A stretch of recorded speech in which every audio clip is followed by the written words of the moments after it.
Good morning, folks. Here at the Supreme Court, we've just heard that the March for Humanity across Sydney Harbour Bridge will be authorised. The Supreme Court ruled that New South Wales's police attempt to shut us down was invalid, and they denied it.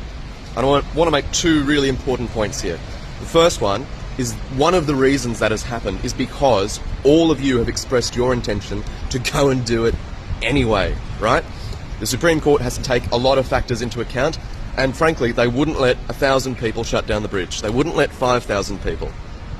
Tens of thousands, that's a very different story. So remember this when you're thinking about shutting down a coal port or shutting down a weapons manufacturer. Numbers matter. Numbers are materially significant, but they also show social proof. The fact that tens of thousands of people are concerned enough to go and do this thing means that there is, a level of political capital and importance that the court simply cannot ignore.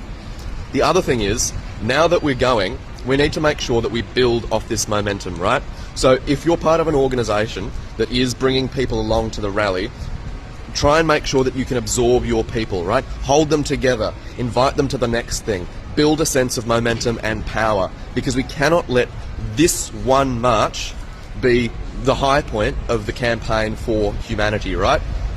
It's entirely possible that we do this march and then the government continues to send weapons to Israel.